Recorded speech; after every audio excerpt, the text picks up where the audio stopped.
official says, touchdown, Florida State.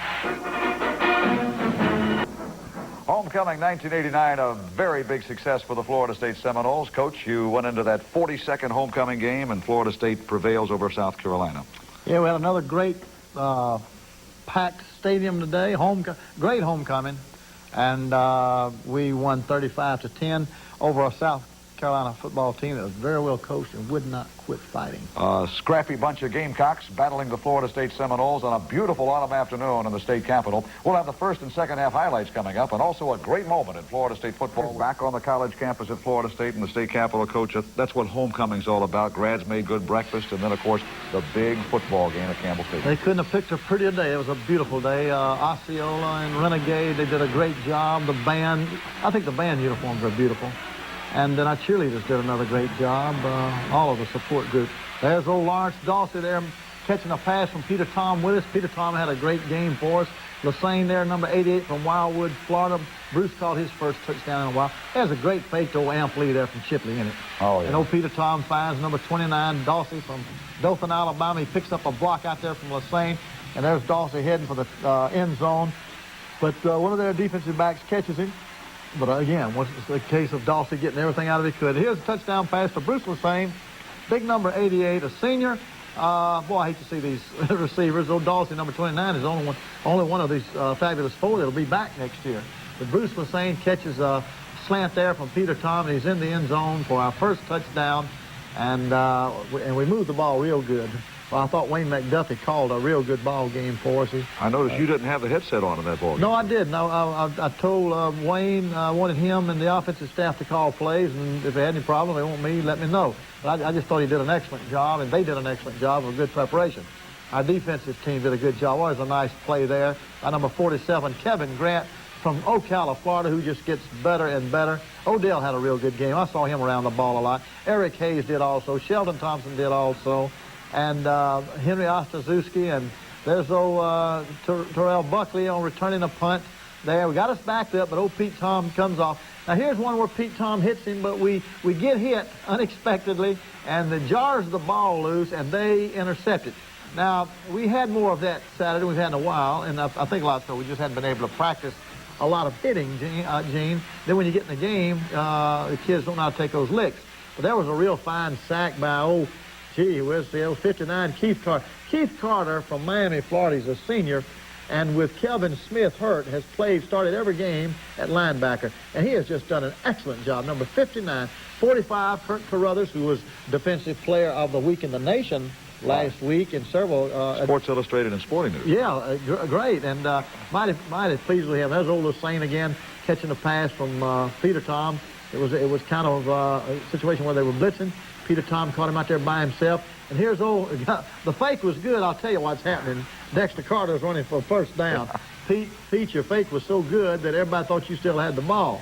And here's Charlie Ward, a freshman from Thomasville, comes in. He punted good this ball game. They catch it, but they fair catch it. And there's old Chris Hall, number 41 down there. Let's see, who was that? Was that Ross down there with him? Yeah, maybe Stewart. Yeah, I think it was Ross and Chris Hall. Grady Ross from Jacksonville, Florida, and Chris Hall from Melbourne, Florida, I believe. Big Eric. Cocoa from Cocoa, yeah, Chris Hall. Exactly. Eric in on that sack along with Oliver Strickland. Six of them. Oliver Strickland, a freshman, and Big Eric Hayes, a senior, making the tackle there, making the sack there. We had 6 sacks. And there's old Ronnie Lewis from Jacksonville, Florida. And he had a real good game for us. He caught 116 yards worth of passes and led our team in receiving and just did an excellent job. And he's coming along real good now. It's down towards the end of the season. Did not have a good first part of the year. I think he's a little burned out myself, but he made some real fine catches in this ball game and ran well with it after he caught it. But Peter Tom is hot.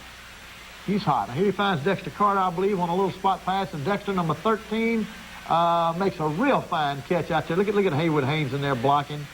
Haywood Haynes, Big John Brown. John's a senior tackle who has given this ball club some amazing leadership, Gene. I didn't even think John would be able to play this year. And he has given us some man. There was a 3rd down and 2, and real fine blocking. Who was that blocking out there? I believe it was, I tell you, Reggie Johnson gives you a good blocking. Tony Yeoman's number 70. Let me see if this is Reggie. That's either Reggie or Dave Roberts in there at tight end blocking. And they just do an excellent job on that sweep. Now here's Peter Tom throwing in there to Terry Anthony, and a nice catch and a touchdown from Terry Anthony from Daytona Beach. And Terry had 2 touchdown passes this game. I'm going to tell you, if you want to see a young man that loves to play football, look at that number 8 right there. I don't know if I've ever had a player that enjoys football more than he does. I mean, Gene, he's the first guy on the practice field. He's the last one off of it. And he seems to just enjoy it. I told him that the other day. And he plays that way. He plays with more. He has got so much enthusiasm. If everybody has his type of enthusiasm, it would just inspire your team so much. Oh, there's Kurt Carruthers meeting him in the hole. I'm not going to say who won that battle. Oh, John Davis there from Pahokee. He's a pure freshman. Nearly blocked that punt. Just nearly blocked that punt. Nation's best punter ended up with about a 35-yarder, too. Huh? Yeah, that's right. He was leading the nation in punting. He only had a 35-yard against us because of the pressure. There's old Dawsey again from Dothan, Alabama, making another nice catch. Peter Tom from Morris, Alabama, makes a nice throw. His mother and dad were at the ball game. I know his mother and dad are proud of him. Peter Tom's dad, Bill, he was a student when I was teaching up at Sanford. Look at John Brown, number 50 there. Oh, a nice throw in there again to Dawsey. But old South Carolina, they hit good, they hustle good, they're a well-coached football team. There's old, is that Amp Lee? Amp Lee is a step away right there. Did you know it? Yeah. He was a step away. Amp Lee, a pure freshman from Chipley, Florida. And I know all the Seminoles down in Chipley are proud of old Amp because they're always asking about him. Look at Peter Tom. He's 15 for 20 already. If Peter Tom hadn't had 5 or 6 drops Saturday, I think he had 6 drops. He'd have had fantastic statistics. They were good already because he got 10. But here's old Amp Lee again. Down the sideline. Mike Tanks, number 68 from Atlanta, Georgia, leading the way in there at center. Mike Tanks has been one of our steadiest football players. Tony Yeoman's number 70 from Jessup, Georgia, leading the way in there. And Hayward Haynes from Bartow, Florida, playing well again. And here comes Paul Moore, a sophomore fullback, about 240 pounds, from Miami, Florida, running a touchdown. Now, Paul Moore scored twice Saturday. And look at him on that super. Good, that good block back there, though. Kevin Mancini in there blocking. Robert Stevenson, a freshman from Pensacola. Mancini from Brandon, is it Brandon, Florida? Tampa, Florida. Brandon, Florida. And his family had moved to Chicago, but I think they're going to move back. You know, Paul Moore can put on the afterburner when he gets that as big as he is. Yeah, Paul's got speed. You know, when he gets unloosed, you know, downfield, he's like a bull in a china shop, boy. Oh, there's another fine job. The pressure was on real good. Chris Hall right here made a real fine play on that ball because they had great speed at wideout. We had to really respect it. Oh, look at Ostazuski. And here's their touchdown here. We hit the guy's arm, and he underthrew the pass. Number 26 for us was in perfect position. He underthrew the pass. So the guy caught it. We got kind of caught a little bit out of position, and they scored a touchdown. But we really didn't play it that bad, Gene. Well, a good comeback by Eddie Miller, a very talented wide receiver. He came back for it and then just made the little loop and scored. The only touchdown of the game the Gamecocks could score on your defense. Yeah, one of the wideouts ran a 4.240, the other ran a 4.3. That's fast as you get. There's not a slow one in that wide receiving corps for the Gamecocks. Against South Carolina. 2 top-ranked teams. Florida State's ranked 5th. South Carolina is ranked 16th. We got big problems, but interesting thing about that, Bobby Bowden does something different. Well, he does a lot of things different, but one of the things that he did different was he broke out the White Pants, which were 1-0 at that time. And I think they finished the season 3-0, the White Pants. It is a sold-out crowd. Full bids are online. ESPN has got a national television, and Florida State's going into that game with big-time problems. Well, we've lost our starting quarterback. Chip Ferguson went down. So Peter Tom Willis is coming in, and I think he played an almost perfect game. It was an amazing, in fact, Sports Illustrated picked him as the player of the week. It was an amazing game. Well, it was amazing from the standpoint that this was basically his first start. But boy, did he start out that game right. Yeah, and you know, there was a lot of talk about the fact that he didn't throw ropes, and he suddenly was throwing.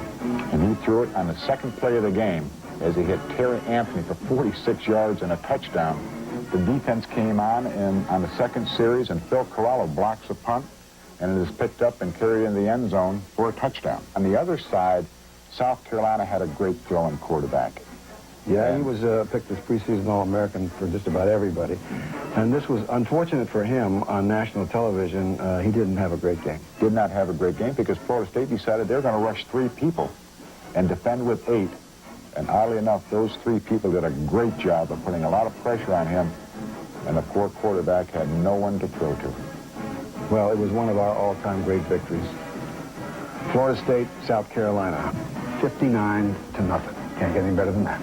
Join us again next week when we relive another great moment in Florida State football. Transportation for the Bobby Bowden Show arranged for and provided by Astro Travel. It was gorgeous. The fans were out in garnet and gold, the corsages, the homecoming court, and the princess and chief looked exactly. great. It was a beautiful job. The university, I tell you, who put on the powwow the other night did a great job organizing that too, Gene. I thought they had that very well organized. Jay Leno was there, and a huge, nearly 20,000. Oh, yeah, exactly. Our band performed, our cheerleaders performed, and the Golden Girls also performed. They did a great, fantastic job. But here we are, back into the ball game. They've got the quarterback into my. There's old Tony Moss, number 99, creating a little havoc in there. And old Kurt Carruthers there along with Bryce Abbott. Bryce Abbott from Tifton, Georgia, is playing a lot of football for Florida State and playing well. I'm very pleased with him. He's only a freshman. Peter Tom to Edgar Bennett. Edgar caught the ball well in the ball game there and made a first down. Peter Tom with us. That was old number 65, Haywood Haynes, folks, who is becoming one of the best guards in the country. I'm not afraid to say that. That number 65 right there, he's only a sophomore this year. There's Dexter Carter running the football. There's old Brad Johnson down there blocking for him. Peter Tom to Dexter Carter, being led by Mr. Edgar Bennett. Edgar Bennett is our leading blocking fullback. He has 68 what we call decleaters. Dane Williams led us last year in decleaters. He had 47.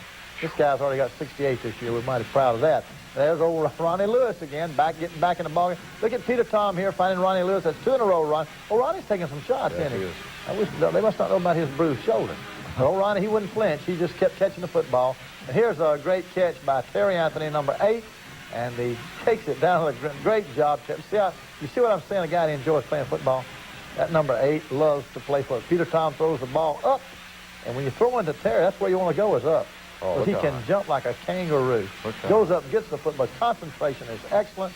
I don't think he had any drop passes, Eddie. We had some drop passes. I don't think he dropped any. No, he had one. I think he had one.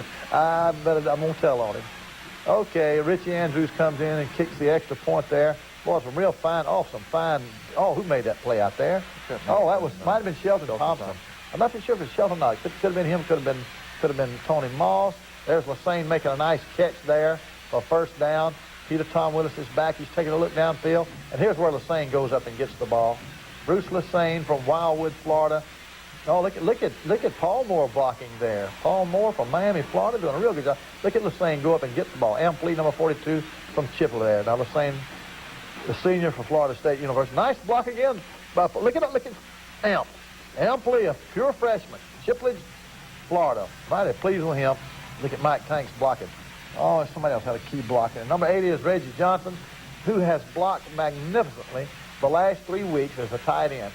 He has just blocked excellent. They shouldn't hit him out of bounds. Oh. Here's the handoff to Paul Moore, and Paul Moore gets his second touchdown of the day. He's a load coming down through that, Gene.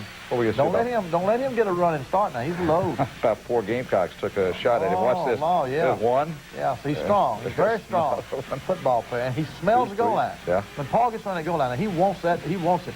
Isn't it funny how everybody mistakes that red line there for the goal line? They're already in the end zone 3 yards, and they start stretching out for that red line. But, Brad Johnson. Now, Brad Johnson, I think we're going to have to let him have a shot next week. This week, after Peter Tom went out, we let Casey get it all. But I think next week we're going to have to let Brad Johnson get it and see how he does. Because we got to get them both experienced, ready for the battle that's going to take place next year between Brad and Casey and Felder and Charlie Ward. That's going to be a good battle. Florida State now with their 7th consecutive victory, a 35-10 whipping of South Carolina on homecoming day. You get an open date this week. Yes, we do, and we need it very much. And we got Memphis State and University of Florida. And I'm really proud of the way these boys have come in here and won these 7 ball games in a row. The leadership that they've had from each other, their enthusiasm has been great. I wish people wouldn't worry so much about us taunting. We don't taunt. Taunting is a 15-yard penalty. Our kids are excited now. They're enthusiastic now. You live one time in your life. Let them have a good time. And they're having a good time. And football ought to be fun. They're having a good time with it. Seminoles are now 7-2 and should move up at least